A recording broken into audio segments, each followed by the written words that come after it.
Done.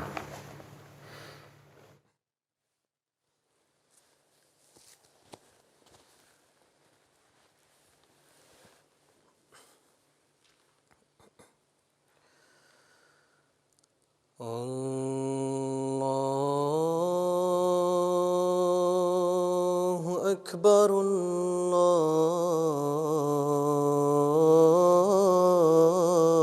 الله أكبر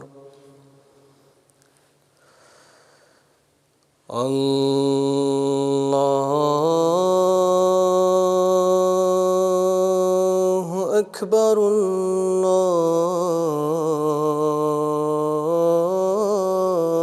الله أكبر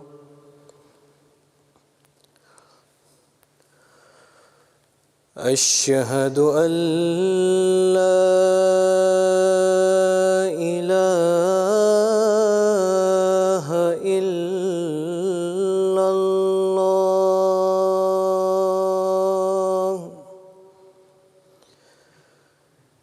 أشهد أن لا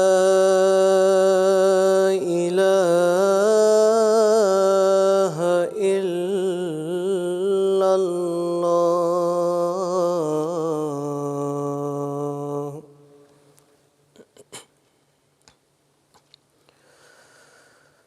أشهد أن محمدًا رسول الله أشهد أن محمدًا رسول الله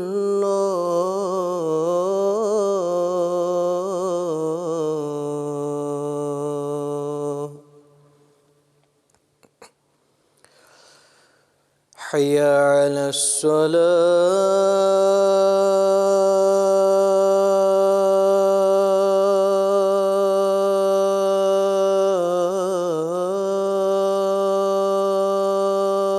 الصلاة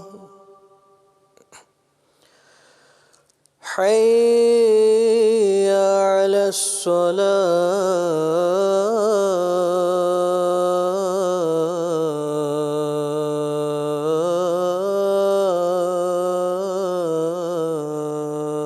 الصلاة حي على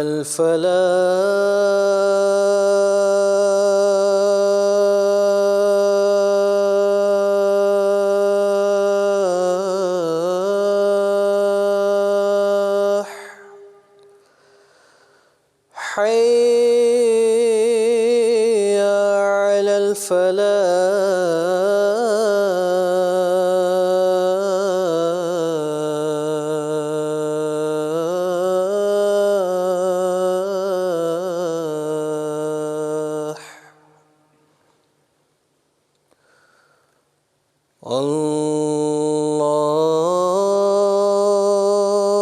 الله أكبر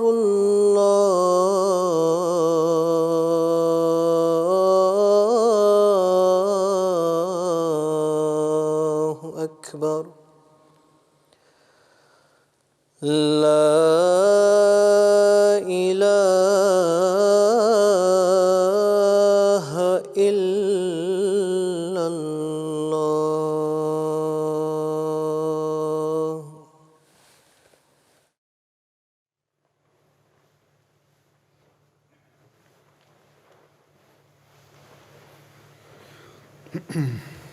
السلام علیکم ورحمۃ اللہ.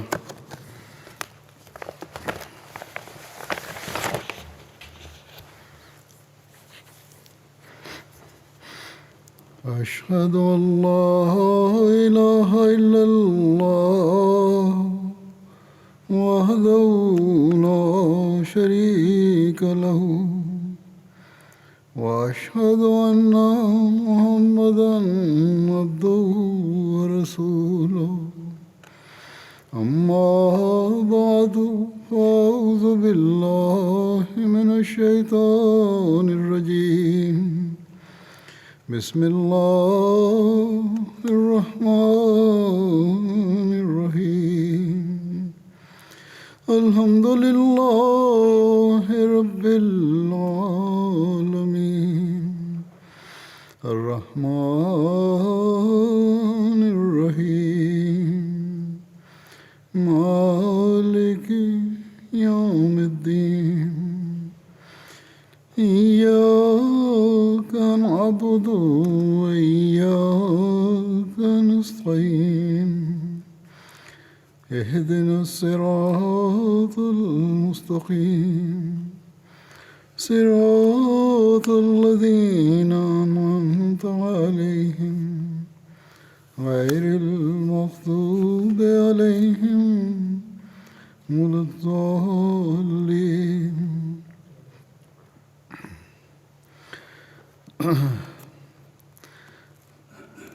حضرت عثمان رضی اللہ عنہ کے خلاف جو فتنہ اٹھا تھا اس کا ذکر ہو رہا تھا. اس بارے میں حضرت مسلم موعود رضی اللہ عنہ نے جو بیان فرمایا ہے اس بارے میں مزید فرماتے ہیں، اور زیادہ تر حوالے آپ نے تبری سے لے کے پھر ان کو تجزیہ کیا ہے یا اس کے مطابق آگے اپنا جو نقطہ نظر ہے اور جو تجزیہ وہ پیش کیا. اور فرماتے ہیں کہ ان تین یعنی محمد بن ابو بکر، محمد بن حذیفہ اور عمار بن یاسر، یہ لوگ جو تھے یہ باغیوں کے ساتھ ان کی باتوں میں آ گئے تھے، مل گئے تھے. فرمایا کہ اس کے سوا باقی شخص اہل مدینہ میں سے صحابی ہو یا غیر صحابی، ان مفسدوں کا ہمدرد نہ تھا، اور ہر ایک شخص ان پر لعنت و نامت کرتا تھا، مگر ان کے ہاتھ میں اس وقت انتظام نہ تھا. یہ کسی کی ملامت کی پرواہ نہ کرتے تھے.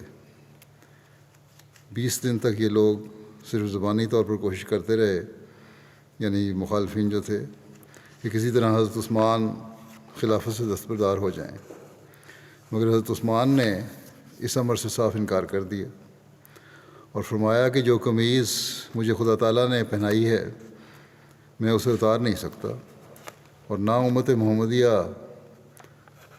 صلی اللہ علیہ وسلم کو بے پناہ چھوڑ سکتا ہوں کہ جس کا جو چاہے دوسرے پر ظلم کرے. ان لوگوں کو بھی سمجھاتے رہے کہ اس فساد سے باز آ جائیں، یہ باغیوں کو، اور فرماتے رہے کہ آج یہ لوگ فساد کرتے ہیں اور میری زندگی سے بیزار ہیں. آپ نے فرمایا کہ یہ لوگ جو آج فساد کر رہے ہیں اور میری زندگی سے بیزار ہیں، مگر جب میں نہ رہوں گا تو خواہش کریں گے کہ کاش عثمان کی عمر کا ایک ایک دن ایک ایک سال سے بدل جاتا اور وہ ہم سے جلد رخصت نہ ہوتا، کیونکہ میرے بعد سخت خون ریزی ہوگی اور حقوق کا اتلاف ہوگا اور انتظام کچھ کا کچھ بدل جائے گا. چنانچہ بنو امیہ کے زمانے میں خلافت حکومت سے بدل گئی اور ان مفسدوں کو ایسی سزائیں ملیں کہ سب شرارتیں ان کو بھول گئیں. بہرحال 20 دن گزرنے کے بعد ان لوگوں کو خیال ہوا، یہ مخالفین جو تھے، باغی جو تھے، کہ جلد ہی کوئی فیصلہ کرنا چاہیے، تو ایسا نہ ہو کہ صوبہ جات سے فوجیں آ جائیں اور ہمیں اپنے اعمال کی سزا بھگتنی پڑے. پتہ تھا کہ ہم غلط ہیں، اور اکثریت جو مسلمانوں کی ہے حضرت عثمان کے ساتھ ہے، اس لیے انہوں نے حضرت عثمان کا گھر سے نکلنا بند کر دیا اور کھانے پینے کی چیزوں کا اندر جانا بھی روک دیا، اور سمجھے کہ شاید اس طرح مجبور ہو کر حضرت عثمان ہمارے مطالبات کو قبول کر لیں گے. لیکن آپ نے فرمایا تھا کہ جو قمیض مجھے اللہ تعالیٰ نے بنائی ہے میں اس کو کس طرح اتار سکتا ہوں. بہرحال مدینہ کا انتظام عام لوگوں کے ہاتھ میں تھا، اور انہوں نے مل کر مصر کی فوجوں کے سردار غافقی کو اپنا سردار تسلیم کر لیا تھا. اس طرح مدینہ کا حاکم گویا اس وقت غافقی تھا، اور کوفے کی فوج کا سردار اشتر تھا، اور بصرہ کی فوج کا سردار حکیم بن جبلہ تھا، وہی ڈاکو جسے اہل ذمہ کے مال لوٹنے پر حضرت عثمان نے بصرے میں نظر بند کر دینے کا حکم دیا تھا، وہ سردار بن گیا تھا ڈاکو۔ دونوں غافقی کے ماتحت کام کرتے تھے، حکیم بن جبلہ بھی اور اشتر بھی غافقی کے ماتحت کام کرنے لگے، اور اس سے آپ فرماتے ہیں کہ اس سے ایک دفعہ پھر یہ بات ثابت ہو گئی کہ اس فتنے کی جڑ مصری تھے، جہاں عبداللہ بن سبا کام کر رہا تھا، مسجد نبوی میں غافقی نماز پڑھاتا تھا، اور رسول کریم صلی اللہ علیہ وسلم کے صحابہ اپنے گھروں میں مقید رہتے یا اس کے پیچھے نماز ادا کرنے پر مجبور تھے۔ جب تک ان لوگوں نے حضرت عثمان کے گھر کا محاصرہ کرنے کا فیصلہ نہیں کیا تھا، تب تک تو لوگوں سے زیادہ تعرض نہیں کرتے تھے، مگر محاصرہ کرنے کے ساتھ ہی ان لوگوں نے دوسرے لوگوں پر بھی سختیاں شروع کر دیں، باغیوں نے۔ اب مدینہ دارالامن کے بجائے دارالحرب ہو گیا تھا۔ اہل مدینہ کی عزت اور ننگ و ناموس خطرے میں تھی، اور کوئی شخص اسلحے کے بغیر گھر سے نہیں نکلتا تھا، اور جو شخص ان کا مقابلہ کرتا اسے قتل کر دیتے تھے یہ لوگ۔ جب ان لوگوں نے حضرت عثمان کا محاصرہ کر لیا اور پانی تک اندر جانے سے روک دیا، تو حضرت عثمان نے اپنے ایک ہمسائے کے لڑکے کو حضرت علی اور حضرت طلحہ اور حضرت زبیر اور امہات المومنین کی طرف بھیجا کہ ان لوگوں نے ہمارا پانی بھی بند کر دیا، آپ لوگوں سے اگر کچھ ہو سکے تو کوشش کریں اور ہمیں پانی پہنچائیں۔ مردوں میں سب سے پہلے حضرت علی آئے، اور آپ نے ان لوگوں کو سمجھایا کہ تم لوگوں نے کیا رویہ اختیار کیا ہے، تمہارا عمل تو نامومنوں سے ملتا ہے نہ کافروں سے۔ حضرت عثمان کے گھر میں کھانے پینے کی چیزیں مت روکو، روم اور فارس کے لوگ بھی قید کرتے ہیں۔ حضرت علی نے ان کو فرمایا کہ روم اور فارس کے لوگ بھی قید کرتے ہیں تو کھانا کھلاتے ہیں اور پانی پلاتے ہیں، اور اسلامی طریقے کے موافق تو تمہارا یہ فعل کسی طرح بھی جائز نہیں، کیونکہ حضرت عثمان نے تمہارا کیا بگاڑا ہے کہ تم ان کو قید کر دینے اور قتل کر دینے کو جائز سمجھنے لگے ہو۔ حضرت علی کی اس نصیحت کا ان پر کوئی اثر نہیں ہوا، اور انہوں نے صاف صاف کہہ دیا کہ خواہ کچھ ہو جائے ہم اس شخص تک دانہ پانی نہ پہنچنے دیں گے۔ یہ وہ جواب تھا جو انہوں نے اس شخص کو دیا جسے وہ رسول کریم صلی اللہ علیہ وسلم کا وصی اور آپ کا حقیقی جانشین قرار دیتے تھے۔ حضرت علی کے بارے میں کہتے تھے نا کہ یہ حقیقی جانشین ہے، ان کو یہ جواب مل رہا ہے۔ اور کیا اس جواب کے بعد کسی اور شہادت کی بھی ثمر کے ثابت کرنے کے لیے ضرورت باقی رہ جاتی ہے کہ یہ حضرت علی کا وصی قرار دینے والا گروہ حق کی حمایت اور اہل بیت کی محبت کی خاطر اپنے گھروں سے نہیں نکلا تھا، بلکہ اپنے نفسانی اغراض کو پورا کرنے کے لیے یہ لوگ آئے تھے۔ امہات المومنین میں سے سب سے پہلے حضرت ام حبیبہ آپ کی مدد کے لیے آئیں، ایک خچر پر آپ سوار تھیں، آپ اپنے ساتھ ایک مشکیزہ پانی کا بھی لائیں، لیکن اصل غرض آپ کی یہ تھی کہ بنو امیہ کے یتامہ اور بیواؤں کی وصیتیں حضرت عثمان کے پاس تھیں، اور آپ نے جب دیکھا کہ حضرت عثمان کا پانی باغیوں نے بند کر دیا ہے تو آپ کو خوف ہوا کہ وہ وصایا بھی کہیں تلف نہ ہو جائیں، اور آپ نے چاہا کہ کسی طرح وہ وصایا محفوظ کر لی جائیں، ورنہ پانی آپ کسی اور ذریعے سے بھی پہنچا سکتی تھیں۔ جب آپ حضرت عثمان کے دروازے تک پہنچیں تو باغیوں نے آپ کو روکنا چاہا۔ لوگوں نے بتایا کہ یہ ام المومنین ام حبیبہ ہیں، مگر اس پر بھی وہ لوگ باز نہ آئے اور آپ کی خچر کو مارنا شروع کیا۔ ام المومنین ام حبیبہ نے فرمایا کہ میں ڈرتی ہوں کہ ان لوگوں کو فرمایا باغیوں کو کہ بنو امیہ کے یتامہ اور بیوگان کی وصایا ضائع نہ ہو جائیں، اس لیے اندر جانا چاہتی ہوں تاکہ ان کی حفاظت کا سامان کر دوں، مگر ان بدبختوں نے حضرت صلی اللہ علیہ وسلم کی زوجہ مطہرہ کو جواب دیا کہ تم جھوٹ بولتی ہو، اور آپ کی خچر پر حملہ کر کے اس کے پالان کے رسے کاٹ دیے، اور زین الٹ گئی، اور قریب تھا کہ حضرت ام حبیبہ گر کر ان مفسدوں کے پیروں کے نیچے روندی جا کر شہید ہو جاتی، کہ بعض اہل مدینہ نے جو قریب تھے جھپٹ کر آپ کو سنبھالا اور گھر پہنچایا۔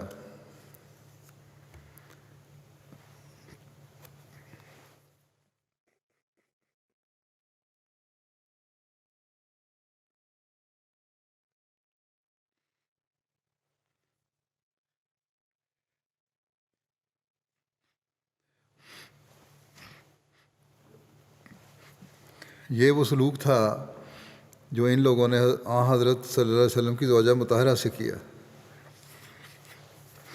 حضرت ام حبیبہ حضرت صلی اللہ علیہ وسلم سے ایسا اخلاص اور عشق رکھتی تھیں کہ جب 15-16 سال کی جدائی کے بعد آپ کا باپ جو جن میں اپنے والدین سے جو ان کی جدائی تھی، اس کے بعد جب آپ کا باپ جو عرب کا سردار تھا اور مکے میں ایک بادشاہ کی حیثیت رکھتا تھا، ایک خاص سیاسی مشن پر مدینہ آیا اور آپ کے ملنے کے لیے بھی گیا ام حبیبہ کو، تو آپ نے اس کے نیچے سے رسول کریم صلی اللہ علیہ وسلم کا بستر کھینچ لیا۔ جب وہ بیٹھنے لگا تو نیچے بستر بچھا ہوا تھا علیہ وسلم کا، جب باپ کا بیٹھنے لگا تو آپ نے بستر کھینچ لیا، اس لیے کہ خدا کے رسول کے پاک کپڑے سے ایک مشرک کے نجس جسم کو چھوتے ہوئے دیکھنا آپ کی طاقت برداشت سے باہر تھا، باپ کو بھی نہیں بیٹھنے دیا۔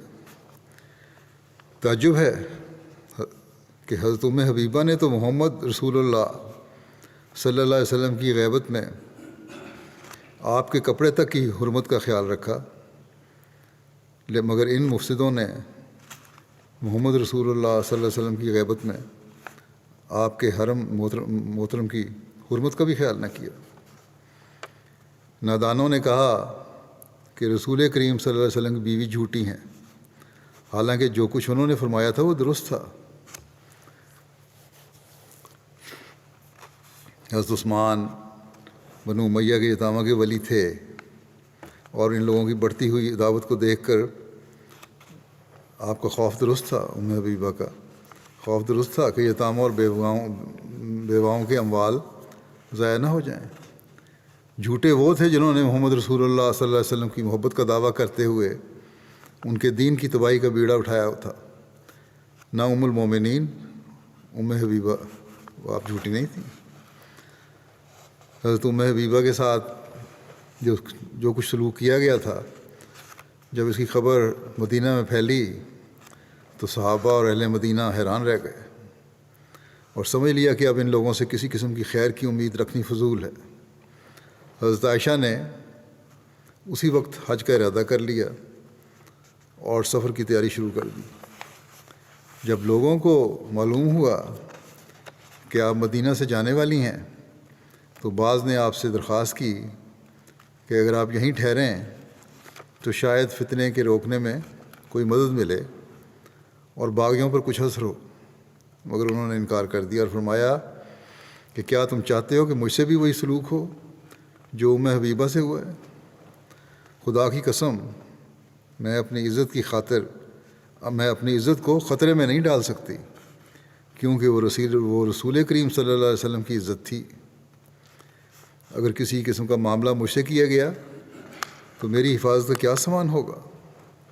خدا ہی جانتا ہے کہ یہ لوگ اپنی شرارتوں میں کہاں تک ترقی کریں گے اور ان کا کیا انجام ہوگا۔ حضرت عائشہ صدیقہ نے چلتے چلتے ایک ایسی تدبیر کی، جو حج پہ جانے لگیں تو ایک ایسی تدبیر کی جو اگر کارگر ہو جاتی تو شاید فساد میں کچھ کمی ہو جاتی، اور وہ تدبیر یہ تھی کہ اپنے بھائی محمد بن ابی بکر کو کہلا بھیجا جو ان باغیوں کے ساتھ تھے، اپنی علمی کی وجہ سے یا چھوٹے ہونے کی وجہ سے، کمزور ایمان کی وجہ سے، کہ تم بھی میرے ساتھ حج کو چلو، مگر انہوں نے انکار کر دیا۔ اس پر حضرت عائشہ نے فرمایا کیا کروں، بے بس ہوں، اگر میری طاقت ہوتی تو ان لوگوں کو اپنے ارادوں میں کبھی کامیاب نہ ہونے دیتی۔ حضرت عائشہ تو حج کو تشریف لے گئیں، اور بعض صحابہ بھی جن سے ممکن ہو سکا اور مدینے سے نکل سکے مدینے سے تشریف لے گئے، اور باقی لوگ سوائے چند اکابر صحابہ کے اپنے گھروں میں بیٹھ رہے، اور آخر حضرت عثمان کو بھی یہ محسوس ہو گیا کہ یہ لوگ نرمی سے مان نہیں سکتے، اور آپ نے ایک خط تمام والیان صوبہ جات کے نام روانہ کیا، جس کا خلاصہ یہ تھا: حضرت ابوبکر اور حضرت عمر کے بعد بلا کسی خواہش درخواست کے مجھے ان لوگوں میں شامل کیا گیا تھا جنہیں خلافت کے متعلق مشورہ کرنے کا کام سپرد کیا گیا تھا۔ یہ حضرت عثمان نے جو خط لکھا اس میں یہ فرمایا۔ پھر فرمایا کہ پھر بلا میری خواہش یا سوال کے مجھے خلافت کے لیے چنا گیا، اور میں برابر وہ کام کرتا رہا جو مجھ سے پہلے خلفاء کرتے رہے، اور میں نے اپنے پاس سے کوئی بدعت نہیں نکالی، لیکن چند لوگوں کے دلوں میں بدی کا بیج بویا گیا اور شرارت جاگزیں ہوئی، اور انہوں نے میرے خلاف منصوبے کرنے شروع کر دیے اور لوگوں کے سامنے کچھ ظاہر کیا اور دل میں کچھ اور رکھا، اور مجھ پر وہ الزام لگانے شروع کیے جو مجھ سے پہلے خلفاء پر بھی لگتے تھے، لیکن میں معلوم ہوتے ہوئے خاموش رہا، اور یہ لوگ میرے رحم سے ناجائز فائدہ اٹھا کر شرارت میں اور بھی بڑھ گئے، اور آخر کفار کی طرح مدینے پر حملہ کر دیا۔ بس آج لوگ اگر کچھ کر سکیں تو مدد کا انتظام کریں۔ اسی طرح ایک خط جس کا خلاصہ مطلب یہ اس طرح ہے، جو حج پر آنے والوں کے نام لکھ کر کچھ دن کے بعد روانہ کیا، وہ یہ تھا، مکے میں جو روانہ کیا اپنے حاجیوں کے لیے، کہ میں آپ لوگوں کو خدا تعالیٰ کی طرف توجہ دلاتا ہوں اور اس کے انعامات یاد دلاتا ہوں۔ اس وقت کچھ لوگ فتنہ پردازی کر رہے ہیں اور اسلام میں تفرقہ ڈالنے کی کوشش میں مشغول ہیں، مگر ان لوگوں نے یہ بھی نہیں سوچا کہ خلیفہ خدا بناتا ہے، جیسا کہ وہ فرماتا ہے: وعد اللہ الذین آمنوا منکم وعملوا الصالحات لیستخلفنہم فی الارض، یعنی اللہ تعالیٰ تم میں سے ایمان لانے والوں اور مناسب حال عمل کرنے والوں سے وعدہ کیا ہے اللہ تعالیٰ نے کہ وہ ان کو زمین میں خلیفہ بنا دے گا، اور اتفاق کی قدر نہیں کرتے۔ نمایا کہ اتفاق کی قدر نہیں کرتے، حالانکہ خدا تعالیٰ نے حکم دیا ہے کہ واعتصموا بحبل اللہ جمیعا، واعتصموا بحبل اللہ جمیعا، کہ تم سب اللہ کی رسی کو مضبوطی سے پکڑ لو۔ پھر آپ نے فرمایا اور مجھ پر الزام لگانے والوں کی باتوں کو قبول کیا اور قرآن کریم کے اس حکم کی پرواہ نہ کی کہ یا ایھا الذین آمنوا ان جاءکم فاسق بنبأ فتبینوا، اور یعنی اے مومنو، اگر تمہارے پاس کوئی اہم خبر لائے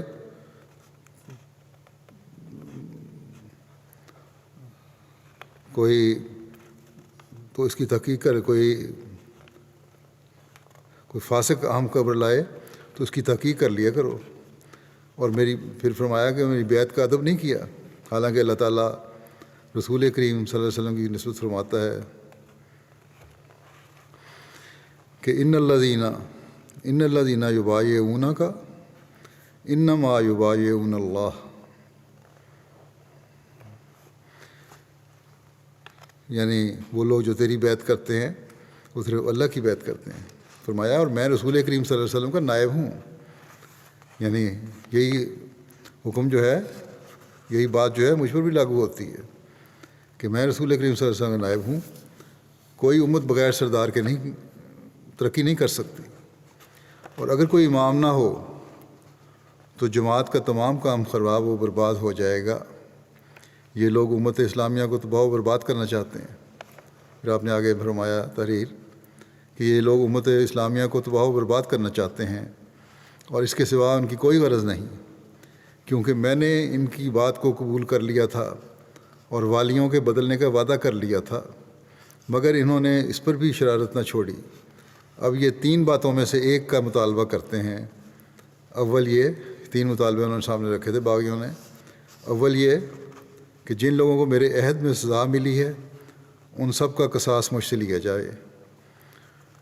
اگر یہ مجھے منظور نہ ہو تو پھر خلافت کو چھوڑ دوں۔ اگر میں قصاص نہیں دیتا لوگوں کا جن کو سزا دی ہے تو پھر میں خلافت کو چھوڑ دوں اور یہ لوگ میری جگہ کسی اور کو مقرر کر دیں۔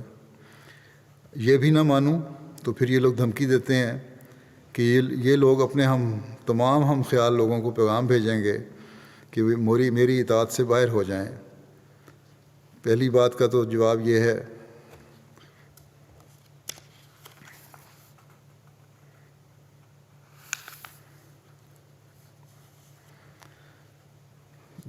اگر یہ مانوں تو پھر یہ دھمکی دیتے ہیں کہ پیغام بھیجیں اطاعت سے باہر نکل جاؤ۔ پہلی بات کا تو یہ جواب ہے کہ مجھ سے پہلے خلفاء بھی کبھی فیصلوں میں غلطی کرتے تھے مگر ان کو کبھی سزا نہ دی گئی۔ جو غلط فیصلے بھی ہوئے ان کے قصاص نہیں دیے پہلے خلفاء نے، نہ انہوں نے کوئی کسی قسم کی سزا ملی ان کو، اور اسی طرح میں نے کیا۔ اور اس قدر سزائیں مجھ پر جاری کرنے کا مطلب سوائے مجھے مارنے کے اور کیا ہو سکتا ہے؟ یہ باتیں تم جو کر رہے ہو کہ قصاص دو یا سزا لو، تو یہ اس کا مطلب صرف یہ ہے کہ تم مجھے مارنا چاہتے ہو۔ پھر فرمایا خلافت سے معزول ہونے کا جواب میری طرف سے یہ ہے کہ اگر یہ لوگ موچنوں سے میری بوٹیاں کر دیں نوچ کے تو یہ مجھے منظور ہے، مگر خلافت سے میں جدا نہیں ہو سکتا۔ اللہ تعالیٰ نے قمیص بنائی ہے، کبھی نہیں ہو سکتا چھوڑ دوں۔ باقی رہی تیسری بات کہ پھر یہ لوگ اپنے آدمی چاروں طرف بھیجیں گے کہ کوئی میری بات نہ مانے، سو میں خدا کی طرف سے ذمہ دار نہیں ہوں۔ اگر یہ لوگ ایک امر خلاف شریعت کرنا چاہتے ہیں تو کریں۔ پہلے بھی جب انہوں نے میری بیعت کی تھی تو ان پر میں نے جبر نہیں کیا تھا، مجبور نہیں ان کو کیا تھا کہ ضرور میری بیعت کرو۔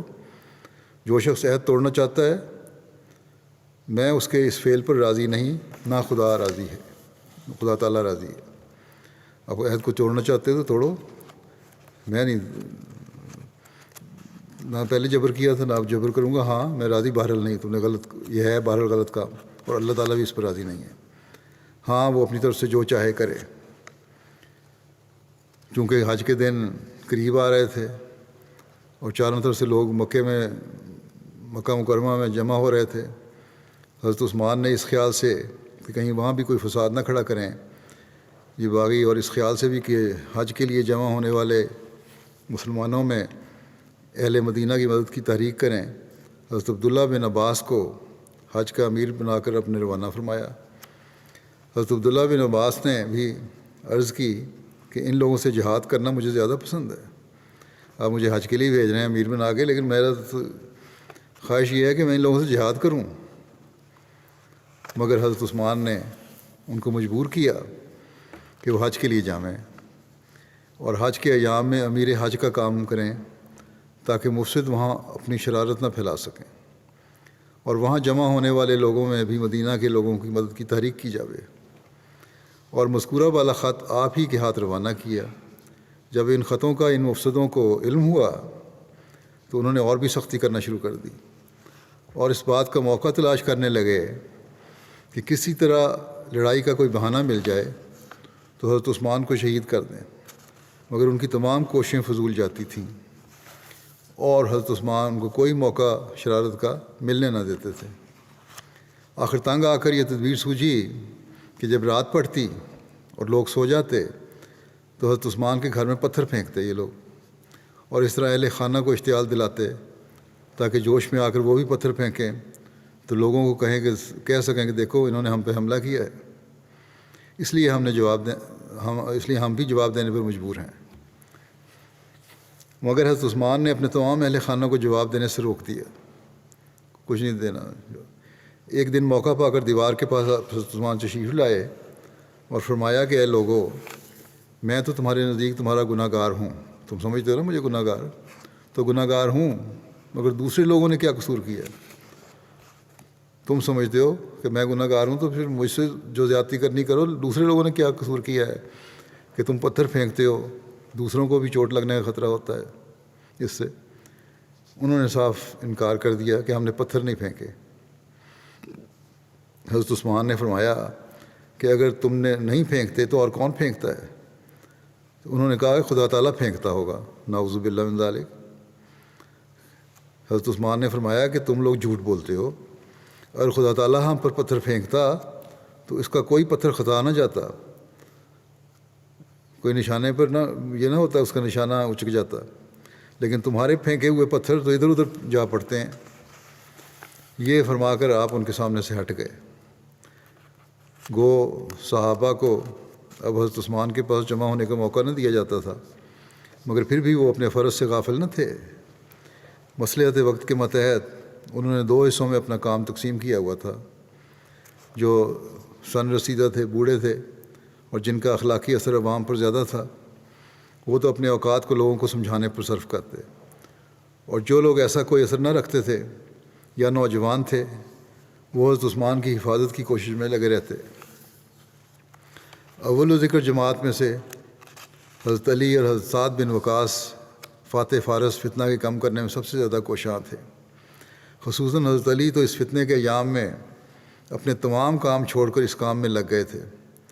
چنانچہ ان واقعات کی روایت کے گواہوں میں سے ایک شخص عبد الرحمن نامی بیان کرتا ہے کہ ان ایام فتنہ میں میں نے دیکھا ہے کہ حضرت علی نے اپنے تمام کام چھوڑ دیے تھے اور حضرت عثمان کے دشمنوں کا غضب ٹھنڈا کرنے اور آپ کی تکالیف دور کرنے کی فکر میں ہی رات دن لگے رہتے تھے۔ ایک دفعہ آپ تک پانی پہنچنے میں کچھ دیر ہوئی تو حضرت طلحہ پر جن کے سپرد یہ کام تھا، حضرت علی سخت ناراض ہوئے اور اس وقت تک آرام نہ کیا جب تک پانی حضرت عثمان کے گھر میں پہنچ نہ گیا۔ دوسرا گروہ ایک دو کر کے جس وقت موقع ملتا تھا تلاش کر کے حضرت عثمان یا آپ کے ہمسائے کے گھروں میں جمع ہونا شروع ہو گئے، اور اس نے اس امر کا پختہ ارادہ کر لیا کہ ہم اپنی جانیں دے دیں گے مگر حضرت عثمان کی جان پر آنچ نہ آنے دیں گے۔ اس گروہ میں حضرت علی، حضرت طلحہ اور حضرت زبیر کی اولاد کے سوائے خود صحابہ میں سے بھی ایک جماعت شامل تھی۔ یہ لوگ رات اور دن حضرت عثمان کے مکان کی حفاظت کرتے تھے اور آپ تک کسی دشمن کو پہنچنے نہ دیتے تھے، اور گو یہ قلیل تعداد اس قدر کثیر تعداد کا مقابلہ تو نہ کر سکتی تھی، مگر چونکہ باغی چاہتے تھے کہ کوئی بہانہ رکھ کر حضرت عثمان کو قتل کریں، وہ بھی اس قدر زور نہ دیتے تھے۔ اس وقت کے حالات سے حضرت عثمان کی اسلامی خیر خواہی پر جو روشنی پڑتی ہے اس سے عقل دنگ رہ جاتی ہے۔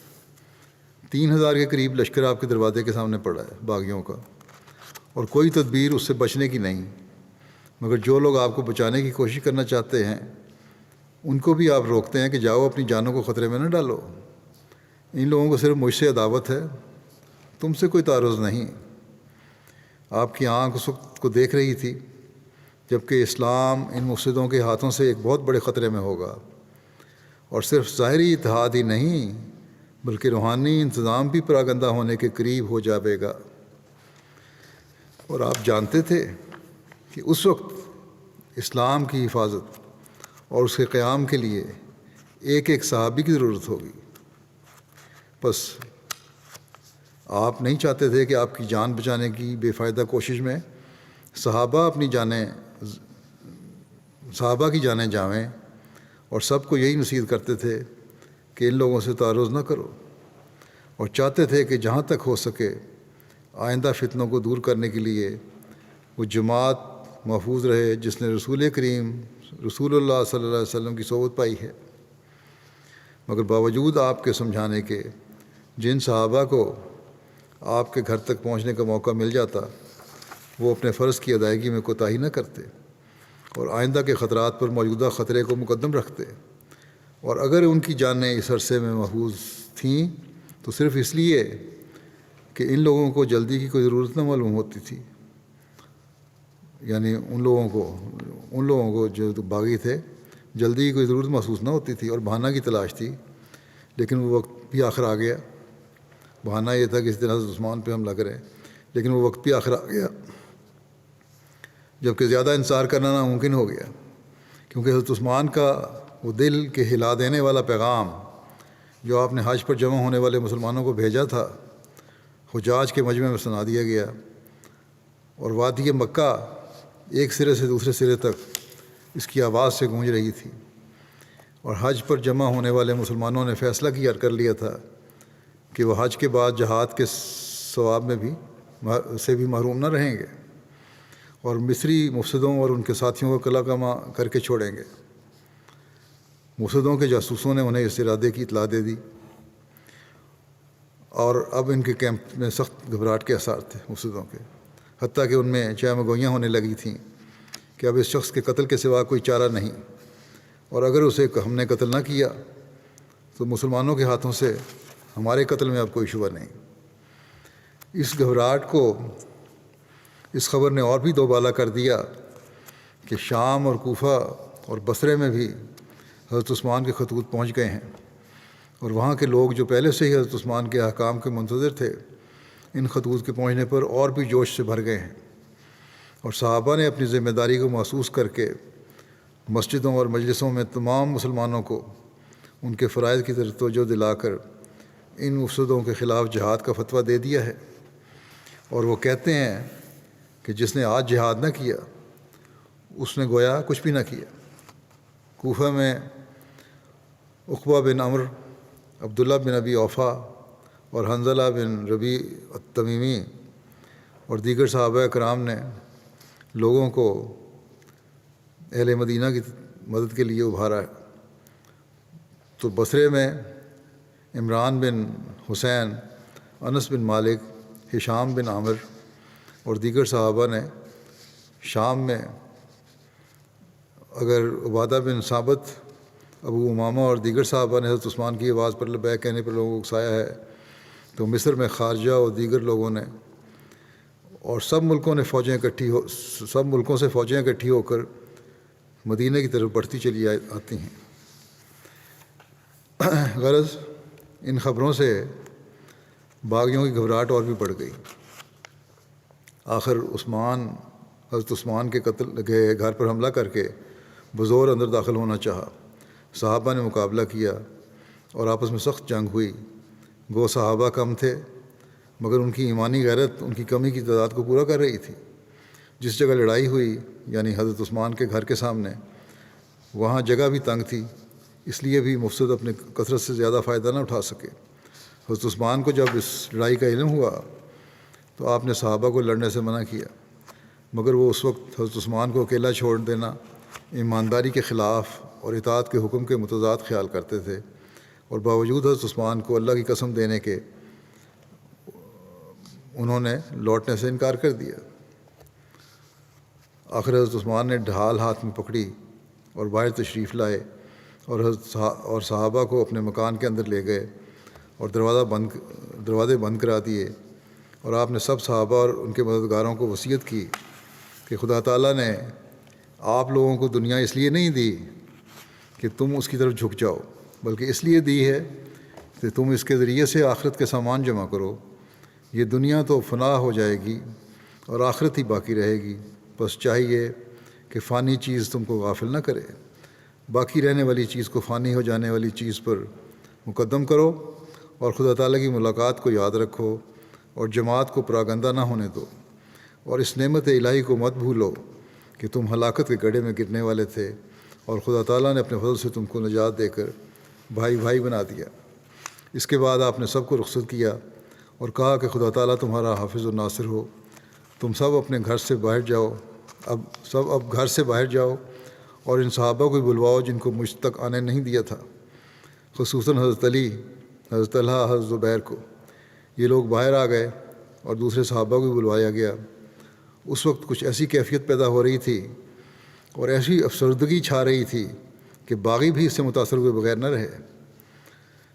وقتی طور پر ایسے حالات پیدا ہو گئے جب آپ نے کہا کہ باہر جاؤ، یہ لوگ نکلے تو باغیوں نے حملہ نہیں کیا، لیکن بہرحال یہ باہر گئے اور صحابہ کو اکٹھا کیا، بڑے صحابہ کو بھی، اور کیوں نہ ہوتا، سب دیکھ رہے تھے کہ محمد رسول اللہ صلی اللہ علیہ وسلم کی جلائی ہوئی ایک شمع اب اس دنیا کی عمر کو پوری کر کے اس دنیا کے لوگوں کی نظر سے اوجھل ہونے والی ہے۔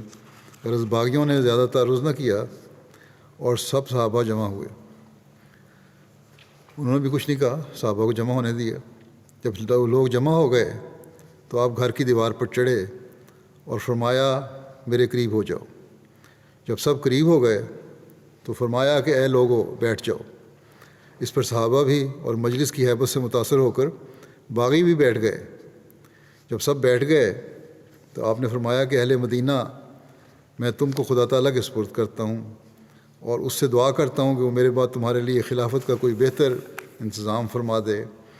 آج کے بعد اس وقت تک کہ خدا تعالیٰ میرے متعلق کوئی فیصلہ فرما دے، میں باہر نہیں نکلوں گا، اور میں کسی کو کوئی ایسا اختیار نہیں دے جاؤں گا کہ جس کے ذریعے سے دین یا دنیا میں وہ تم پر حکومت کرے، اور اس امر کو خدا تعالیٰ پر چھوڑ دوں گا کہ وہ جسے چاہے اپنے کام کے لیے پسند کرے۔ اس کے بعد صحابہ اور دیگر اہل مدینہ کو قسم دی کہ وہ آپ کی حفاظت کر کے اپنی جانوں کو خطرہ عظیم میں نہ ڈالیں اور اپنے گھروں کو چلے جائیں۔ آپ کے اس حکم نے صحابہ میں ایک بہت بڑا اختلاف پیدا کر دیا، ایسا اختلاف کہ جس کی نظیر پہلے نہیں ملتی۔ صحابہ ماننے کے سوا اور کچھ جانتے ہی نہ تھے، مگر آج اس حکم کے ماننے میں ان میں سے بعض کو اطاعت نہیں غداری کی بو نظر آتی تھی کہ ہم نے مانا تو یہ اطاعت نہیں ہے، یہ غداری ہے۔ بعض صحابہ نے اطاعت کے پہلو کو مقدم سمجھ کر بادل نخواستہ آئندہ کے لیے دشمنوں کا مقابلہ کرنے کا ارادہ چھوڑ دیا، اور غالباً انہوں نے سمجھا کہ ہمارا کام صرف اطاعت ہے، یہ ہمارا کام نہیں ہے کہ ہم دیکھیں کہ اس حکم پر عمل کرنے کے کیا نتائج ہوں گے۔ مگر بعض صحابہ نے اس حکم کو ماننے سے انکار کر دیا، کیونکہ انہوں نے دیکھا کہ بے شک خلیفہ کی اطاعت فرض ہے، مگر جب خلیفہ یہ حکم دے کہ تم مجھے چھوڑ کر چلے جاؤ تو اس کے یہ معنی ہے کہ خلافت سے وابستگی چھوڑ دو۔ بس یہ اطاعت در حقیقت بغاوت پیدا کرتی ہے، اور وہ یہ بھی دیکھتے تھے کہ حضرت عثمان کا ان کو گھروں کو واپس کرنا ان کی جانوں کی حفاظت کے لیے تھا، یعنی صحابہ کی جانوں کی حفاظت کے لیے تھا، تو پھر کیا وہ ایسے محبت کرنے والے وجود کو خطرے میں چھوڑ کر اپنے گھروں میں جا سکتے تھے کہ حضرت عثمان تو ان کی محبت کی خاطر ان کی جانوں کو ضائع ہونے سے بچا رہے ہیں اور وہ حضرت عثمان کو چھوڑ دیں؟ یہ ممکن نہیں تھا۔ اس مؤخر ذکر گروہ میں سب اکابر صحابہ شامل تھے، چنانچہ باوجود اس حکم کے حضرت علی، حضرت طلحہ، حضرت زبیر کے لڑکوں نے اپنے اپنے والد کے حکم کے ماتحت حضرت عثمان کی ڈیوڑی پر ہی ڈیرا جمائے رکھا اور اپنی تلواروں کو میانوں میں نہ داخل کیا۔ باغیوں کی گھبراہٹ اور جوش کی کوئی حد باقی نہ رہی، جبکہ حج سے فارغ ہو کر آنے والے لوگوں میں سے اکے دکے مدینہ میں داخل ہونے لگے، اور ان کو معلوم ہو گیا کہ اب ہماری قسمت کے فیصلے کا وقت بہت نزدیک ہے۔ چنانچہ مغیرہ بن الاخنس سب سے پہلے شخص تھے جو حج کے بعد ثواب جہاد کے لیے مدینہ میں داخل ہوئے، اور ان کے ساتھ ہی یہ خبر باغیوں کو ملی کہ اہل بصرہ کا لشکر جو مسلمانوں کی امداد کے لیے آ رہا ہے، سرار مقام پر جو مدینہ سے صرف ایک دن کے راستے پر ہے آ پہنچا ہے۔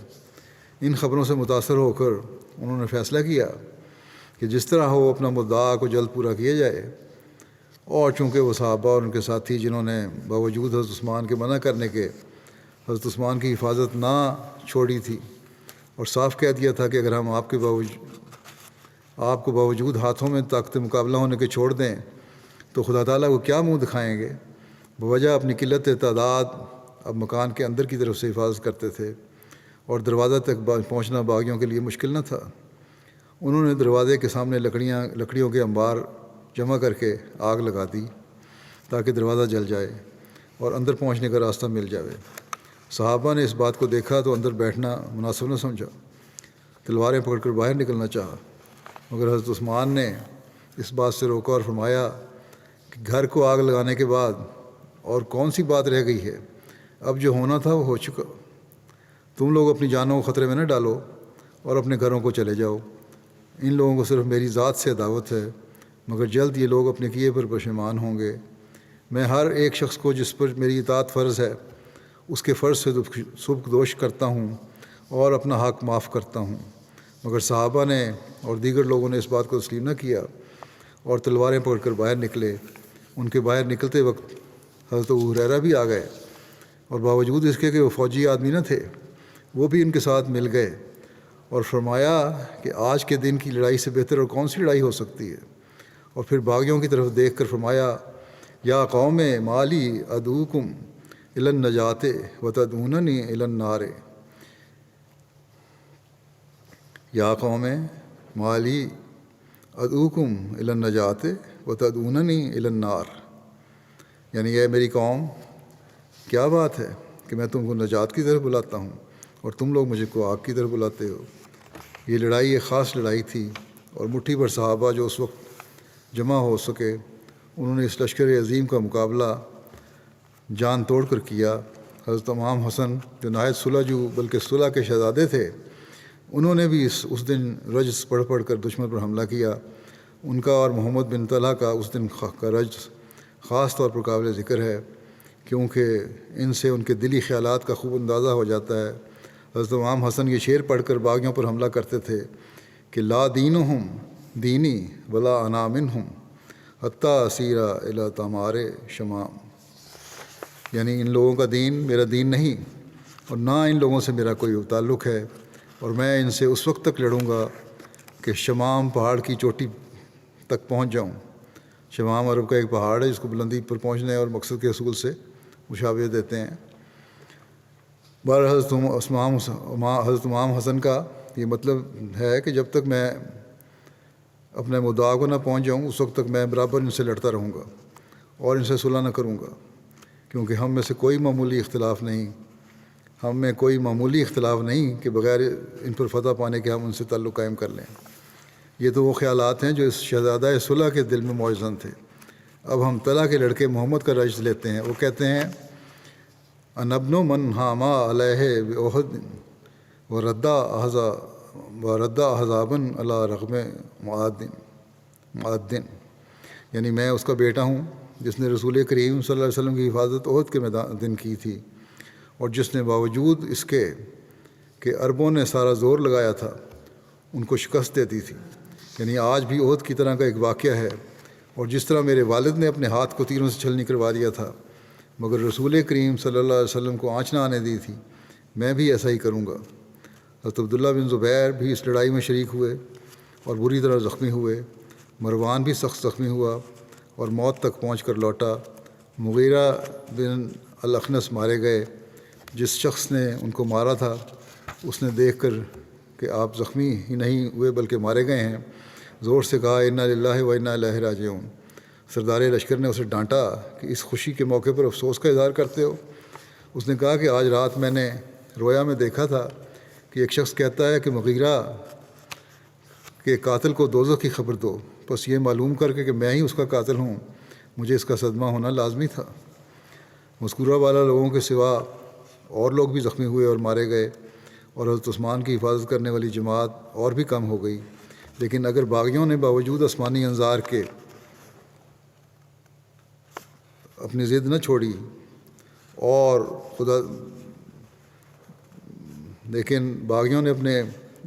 باوجود آسمانی انظار کے اپنی ضد نہ چھوڑی اور خدا تعالیٰ کی محبوب جماعت کا مقابلہ جاری رکھا، تو دوسری طرف مخلصین نے بھی اپنے ایمان کا اعلیٰ نمونہ دکھانے میں کوئی کمی نہیں کی۔ باوجود اس کے کہ اکثر محافظ مارے گئے یا زخمی ہو گئے، پھر بھی ایک قلیل گروہ برابر دروازے کی حفاظت کرتا رہا۔ بہرحال یہ آگے بھی اس کا سلسلہ آگے بھی چلے گا، ابھی آئندہ پیش کروں گا انشاءاللہ جمعہ پہ۔ پاکستان کے احمدیوں کے لیے دعا کی درخواست ہے۔ دوبارہ الجزائر کے لیے بھی وہاں بھی دوبارہ کیس کھل رہے ہیں۔ اللہ تعالیٰ ان سب کے لیے آسانیاں پیدا کرے اور مخالفین کی سختیاں کو اللہ تعالیٰ جلد دور فرمائے، آسانیاں پیدا فرمائے۔ اب نمازوں کے بعد میں کچھ جنازے بھی ادا کروں گا، ان کا ذکر یہاں کر دیتا ہوں۔ جنازہ غائب ہوں گے۔ پہلا جنازہ ہے، ذکر ہے مکرم مولوی محمد نجیب خان صاحب، نائب ناظر دعوت اللہ جنوبی ہند قادیان کا، جو ماسٹر وی ایم محمد صاحب مرحوم آف جماعت احمدیہ کاکناڈ ضلع ارناکولم کیرالہ کے رہنے والے تھے۔ 14 فروری کو ان کی وفات ہوئی، انا للہ و انا الیہ راجعون، ہارٹ اٹیک کی وجہ سے۔ اللہ کے فضل سے موسی تھے۔ ان کے پسماندگان میں بیوہ کے علاوہ 3 بیٹے شامل ہیں، اور تینوں بیٹے وقف نو کی بابرکت تحریک میں شامل ہیں۔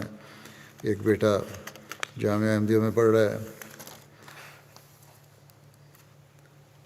مرحوم پیدائشی احمدی نہیں تھے، بلکہ 17 سال کی عمر میں مرحوم کو اپنے والد کے ذریعے جماعت احمدیہ کا تعارف ہوا تھا، جس پر آپ جماعتی لٹریچر اور کتاب اسلامی اصول کی فلسفی کا مطالعہ کرنے لگے، اور ایک دن اپنے والد صاحب سے دریافت کیا کہ ایک بچہ کتنی عمر میں از خود فیصلے لے سکتا ہے، جس پر مرحوم کے والد صاحب نے کہا کہ انسان 17-18 سال کی عمر میں اپنے فیصلے لے سکتا ہے۔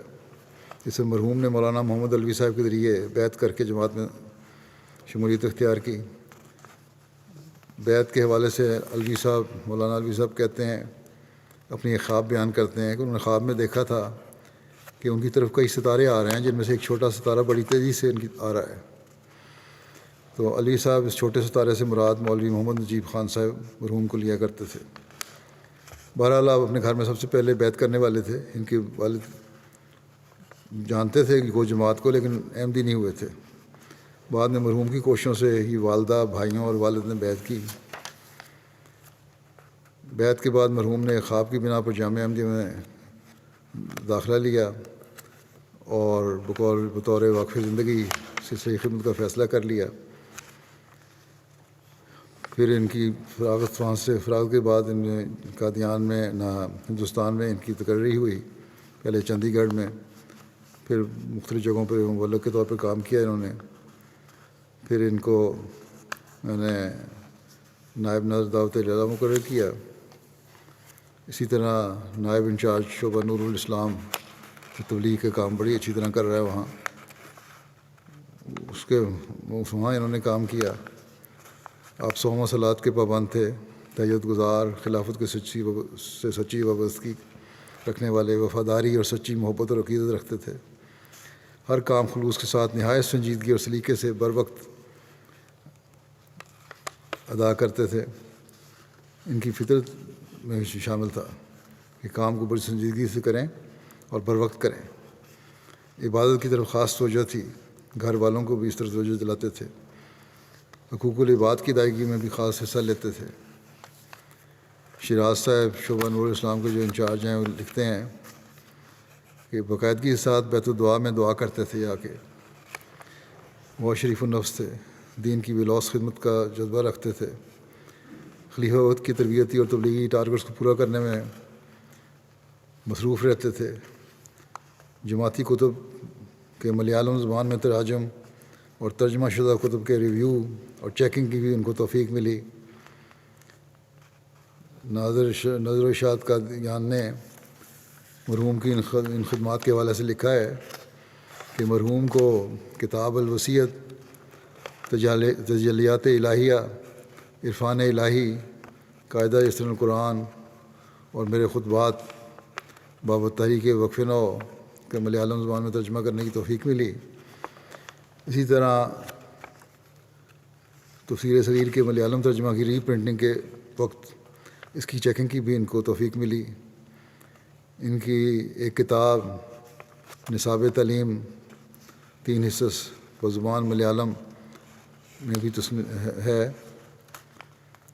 2013 سے 16 تک صدر ریویو کمیٹی صوبہ کیرالہ خدمت کی توفیق ملی ان کو۔ امیر ضلع ارناکولم صوبہ کیرالہ ابوبکر صاحب کہتے ہیں کہ ان کے اندر حضرت مسیح علیہ السلام کی تحریرات کا ترجمہ کر کے لوگوں تک پہنچانے کا ایک جوش تھا۔ کمزور ایمان والوں کو استقامت کے معیار تک پہنچانے اور ان کو ثابت کرنے کے لیے بھی ہمیشہ کوشش کرتے رہتے تھے۔ اللہ تعالیٰ مرحوم اس کے درجات بلند فرمائے۔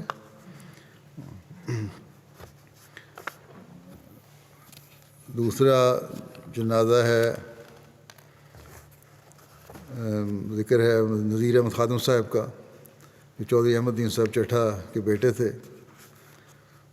اور منیر بسمل صاحب ایڈیشن ناظر ارشاد کے بھائی تھے بڑے۔ 6 فروری وفات پا گئے، انا للہ و انا الیہ راجعون۔ ان کے دادا کے ذریعے سے ان کے خاندان میں چودھری شاہ دین صاحب کے ذریعے سے احمدیت آئی تھی۔ نذیر خادم صاحب نے کالج کے زمانہ سے خدمت دین کا آغاز کر دیا تھا۔ اللہ تعالیٰ نے ان کو تحریر و تقریر میں خاص ملکہ عطا فرمایا تھا۔ جوانی سے لے کر زندگی کے آخری وقت تک تقریر و تحریر اور وعظ و نصیحت کے ذریعے خدمت دین اور تبلیغ دین میں لگے رہے۔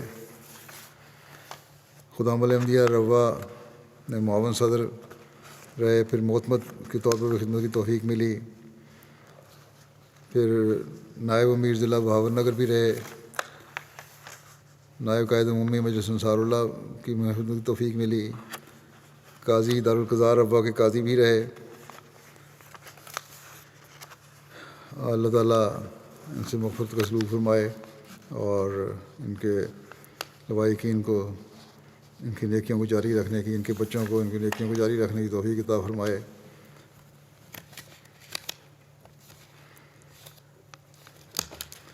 اگلا ذکر ہے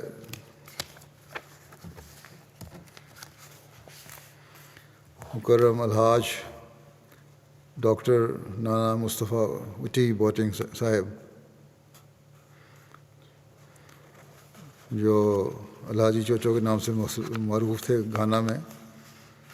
17 جنوری کو 70 سال کی عمر میں ان کی وفات ہوئی۔ انا للہ و انا الیہ راجعون۔ عیسائی گھرانے میں پیدا ہوئے تھے۔ 1979 میں قبول احمدیت کی توفیق ملی ان کو، اور آپ نے اپنی عملی زندگی ایک ڈرائیور کے طور پر شروع کی۔ آپ کو امیر عبدالوہاب اعظم صاحب کے ساتھ لمبا عرصہ بطور ڈرائیور خدمت کا موقع ملا۔ برطانیہ اور پھر گھانا میں جماعت کے پریس میں خدمت کرنے کا بھی موقع ملا۔ کچھ عرصہ جاپان میں بھی رہے، جہاں آپ کو اپنی جماعت کا لوکل پریزیڈنٹ بھی بنا دیا گیا۔ میں بھی جب وہاں تھا اس وقت یہ دونوں میں نے دیکھا ہے، بڑے ہنسمکھ اور ہر وقت دینی کام میں مصروف رہنے والے شخص تھے۔ باوجود اس کے کوئی پوزیشن نہیں تھی، لیکن کوشش ہوتی تھی کہ ہر وقت ہر کام کے لیے حاضر رہیں۔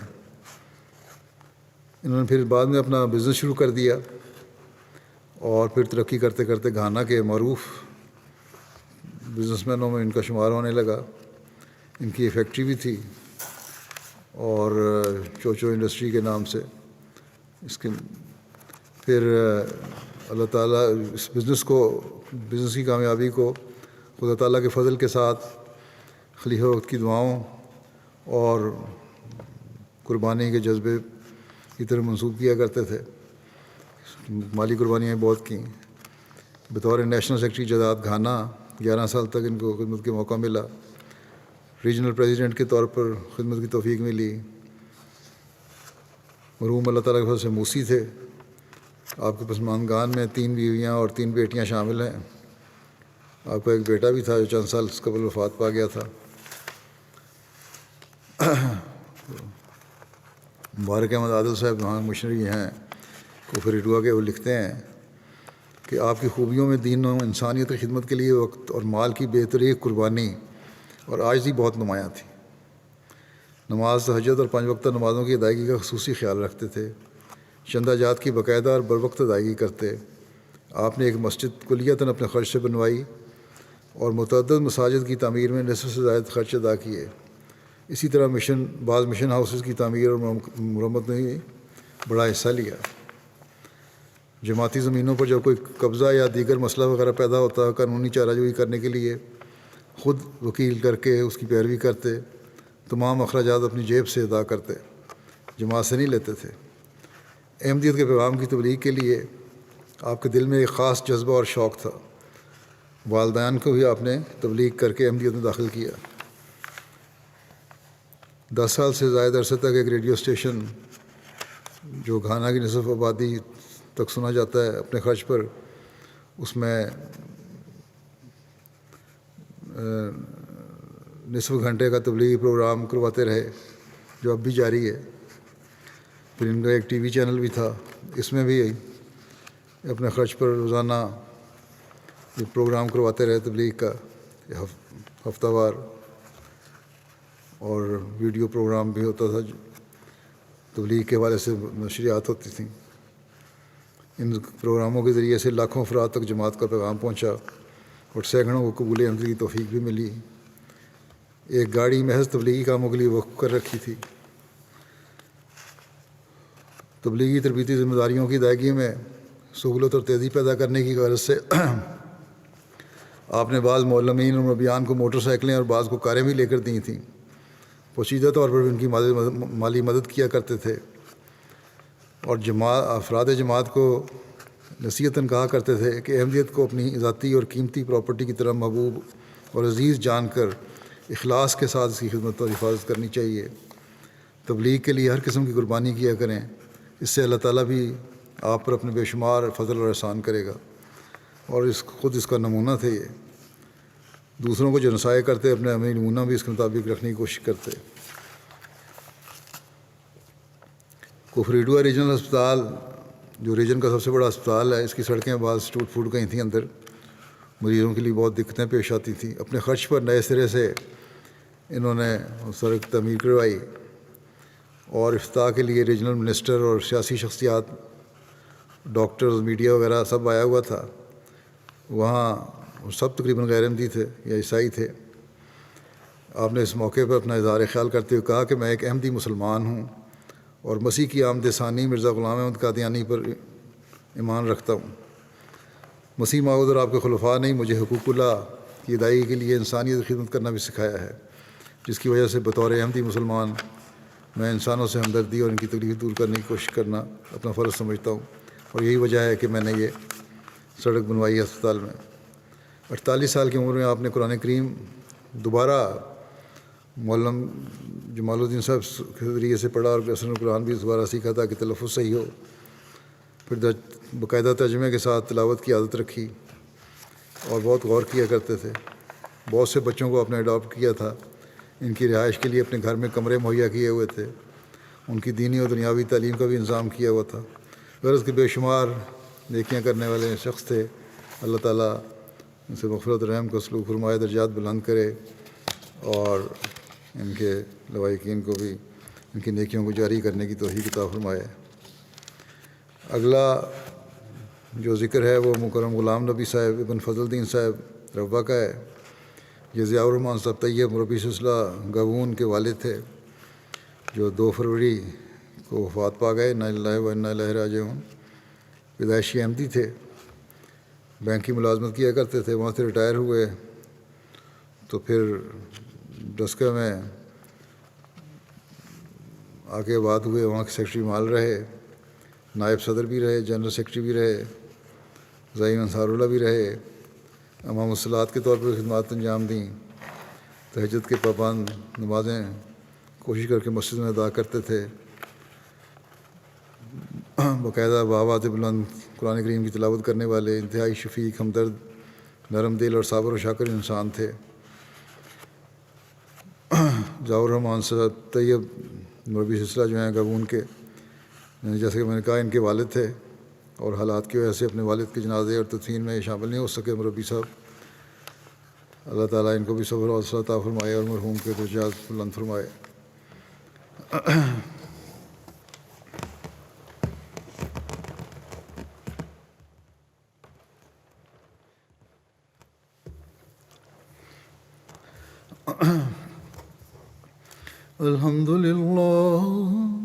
الحمد لله نحمده ونستعينه ونستغفره ونؤمن به ونتوكل عليه ونعوذ بالله من شرور أنفسنا ومن سيئات أعمالنا من يهده الله فلا مضل له ومن يضلل فلا هادي له ونشهد أن لا إله إلا الله ونشهد أن محمدا عبده ورسوله عباد الله رحمكم الله إن الله يأمر بالعدل والإحسان وإيتاء ذي القربى وينهى عن الفحشاء والمنكر والبغي يعظكم لعلكم تذكرون اذكروا الله يذكركم وادعوه يستجب لكم ولذكر الله أكبر.